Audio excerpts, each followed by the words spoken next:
Bienvenidos al Sistema de Educación a Distancia de la Universidad Católica de Salta. En esta clase de Derecho Civil Contratos de la carrera de Abogacía, nos referiremos a los efectos de los contratos tratados en las unidades 10 y 11 del programa. Comentaremos el tema de la obligación de saneamiento, la señal, la cláusula resolutoria, la frustración del fin y la teoría de la imprevisión.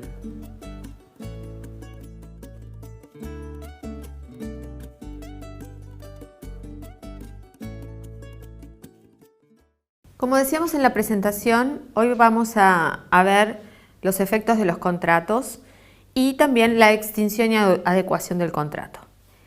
En cuanto a los efectos de los contratos, vamos a referirnos a la obligación de saneamiento y a la señal.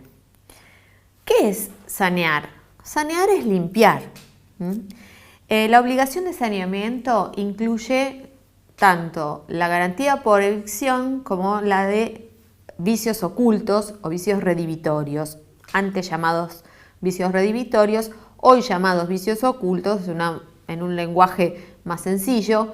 ¿Y qué comprende cada una de ellas? Bueno, en el primer caso, la garantía por evicción implica que quien transmite derechos tiene que garantizar la autenticidad, la legitimación, la legitimidad y también que esos derechos que está transmitiendo no se encuentran embargados, es decir, de manera que se entregue a quien reciba los bienes motivo del contrato, lo reciba en el pleno, digamos, plenamente y en forma libre, que pueda disponer de ellos libremente. En cuanto a la garantía por los vicios ocultos o vicios redivitorios, es aquella que abarca todo lo que uno no ve, que uno no puede ver. Es decir, por ejemplo, si hay nos venden un inmueble, nos quieren vender un inmueble y de repente vemos un lugar lindísimo y lo compramos. Y después, al poco tiempo, nos damos cuenta que estaba lindísimo, empieza a aparecer una rajadura o que algún caño estaba en malas condiciones.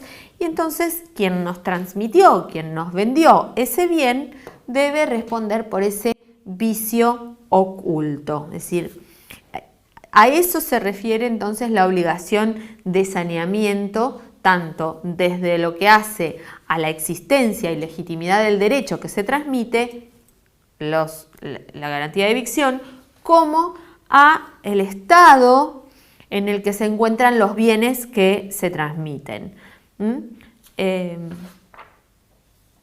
Los sujetos que son responsables de la obligación de saneamiento están enunciados en el artículo 1033 del Código, que dice que están obligados al saneamiento el transmitiente de bienes a título oneroso, quien ha dividido bienes con otros, en el caso de una división de condominio, una adjudicación, por ejemplo, hay personas que tienen varios bienes y entonces deciden dividir ese condominio adjudicándose bienes cada uno de ellos.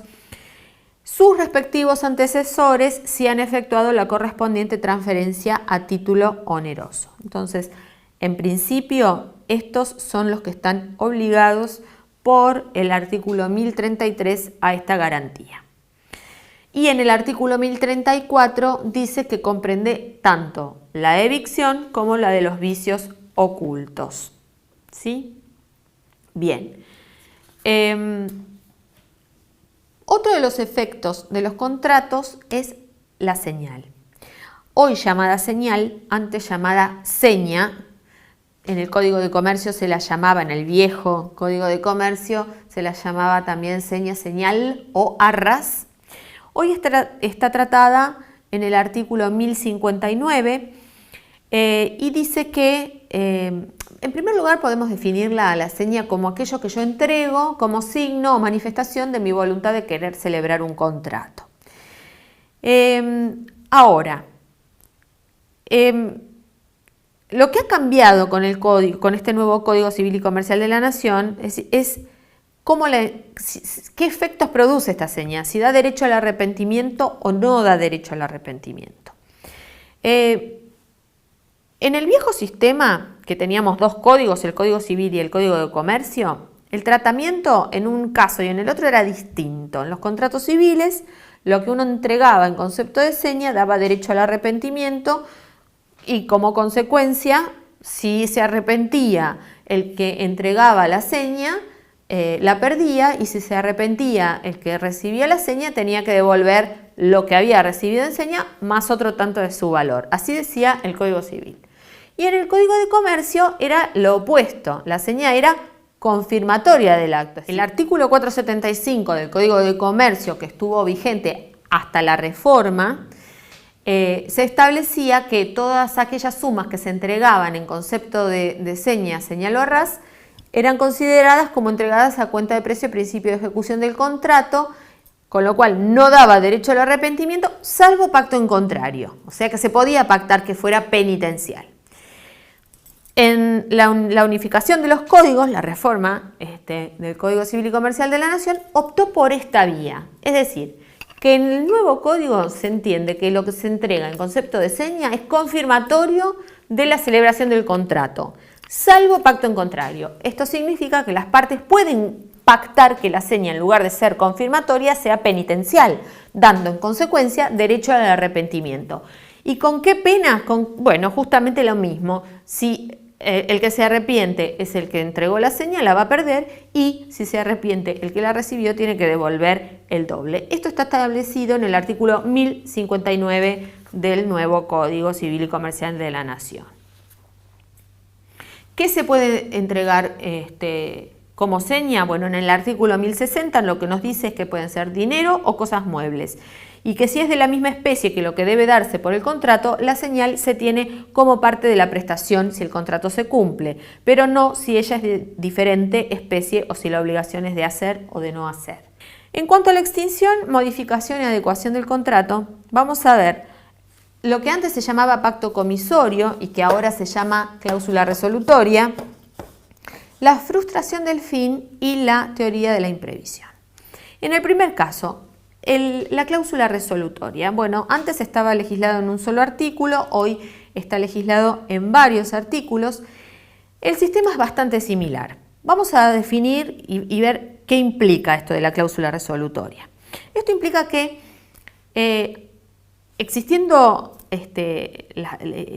prestaciones en los contratos bilaterales, es decir, aquellos que generan prestaciones a cargo de ambas partes, si hay una de las partes que incumple el contrato, la parte cumplidora podrá o bien requerir el cumplimiento más los daños y perjuicios que la demora del incumplidor le esté causando, o bien pedir la resolución del contrato. Lo que no puedes hacer las dos cosas simultáneamente, o pide una cosa o pide la otra. Sí podría pedir el cumplimiento bajo apercibimiento de darlo por resuelto, de hecho así es, pero no puedo pedir o dar por resuelto el contrato y después pedir el cumplimiento, porque eso es contradictorio. Hay dos formas de que opere esta cláusula resolutoria. Una es la cláusula resolutoria expresa, que las partes en el contrato escriben y por medio de la cual se pacta que ante el incumplimiento de una de las partes, la parte cumplidora tiene derecho directamente a dar por resuelto el contrato sin mayor trámite que notificarle a la otra parte su voluntad de resolver y, por supuesto, adicionando los daños y perjuicios que eso le causare. Y si las partes no lo escriben, no lo redactan expresamente en el contrato, se aplica lo que dice la ley, lo que dice el código. Esto está legislado en los artículos 1083, 1084, 1085 y siguientes del nuevo Código Civil y Comercial de la Nación. ¿Y qué? ¿Cómo funciona? Bueno, funciona de esta manera. En primer lugar, hay un artículo que es el artículo 1084 que nos dice que se consideran incumplimientos esenciales. Después vamos a verlo específicamente.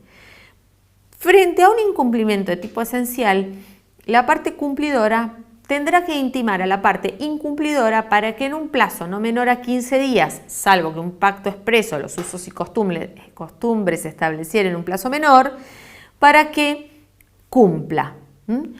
más el pago de daños y perjuicios, bajo apercibimiento de que si no lo hace, el contrato queda resuelto y tiene derecho también a reclamar los daños y perjuicios.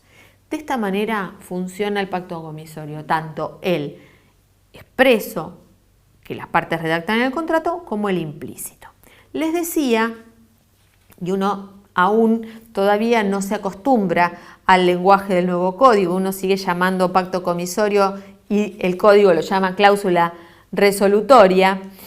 Les decía que en el artículo 1084 se establece que se consideran incumplimientos esenciales para que pueda dar lugar a la resolución del contrato. Y dice, debe ser esencial, entendido por tal los siguientes supuestos. A. El cumplimiento estricto de la prestación es fundamental dentro del contexto del contrato. B. El incumplimiento tempestivo de la prestación es condición del mantenimiento del interés del acreedor. C. El incumplimiento priva a la parte perjudicada de lo que sustancialmente tiene derecho a esperar. D. El incumplimiento es intencional, es decir, que hay dolo. E. El incumplimiento ha sido anunciado por manifestación seria y definitiva del deudor al acreedor. Directamente le dice no voy a cumplir. Esos son los casos que se consideran incumplimientos esenciales. En el artículo 1085 se refiere el legislador a la demanda en la que se exige el cumplimiento y dice que lleva implícita la resolución en el caso de que condenado mediante sentencia el deudor a cumplir cuando no lo hace, lleva implícita la resolución del contrato. A partir del artículo 1086, para que ustedes ubiquen el tema dentro del contexto del código, se trata el tema de la cláusula resolutoria expresa. Y 1087 y siguientes, la cláusula resolutoria implícita.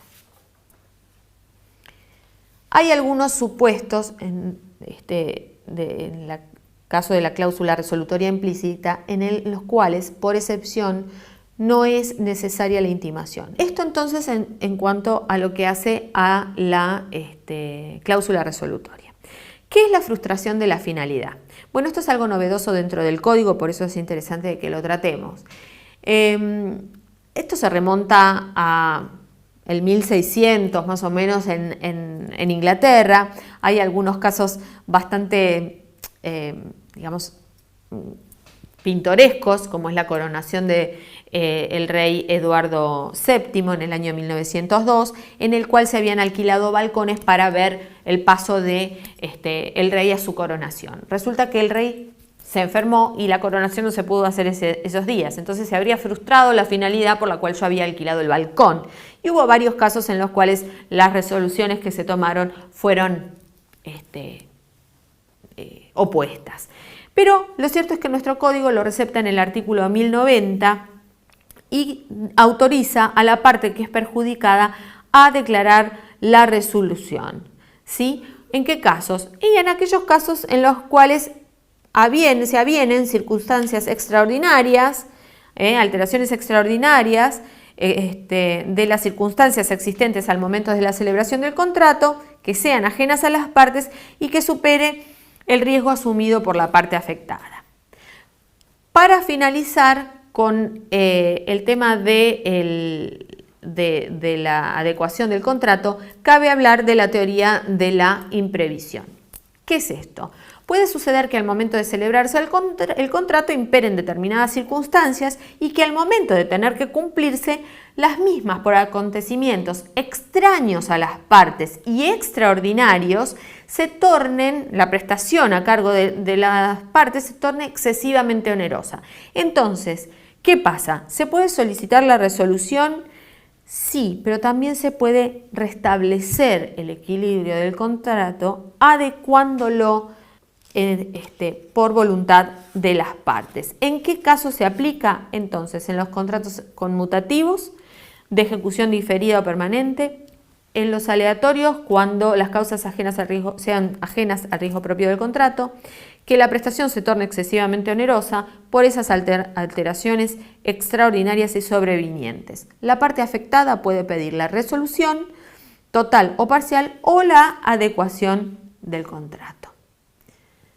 Hasta aquí entonces estos temas tratados en esta clase.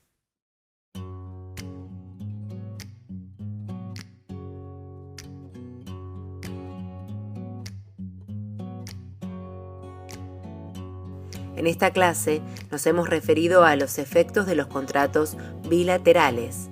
Comentamos acerca del saneamiento, que abarca la garantía por vicios ocultos y por evicción. También se trató el tema de la seña o señal, cuya regla es confirmatoria, pero admite pacto en contrario. Por último, mencionamos la extinción y adecuación del contrato y se hizo referencia a la cláusula resolutoria, a la frustración del fin y a la teoría de la imprevisión. Hasta la próxima.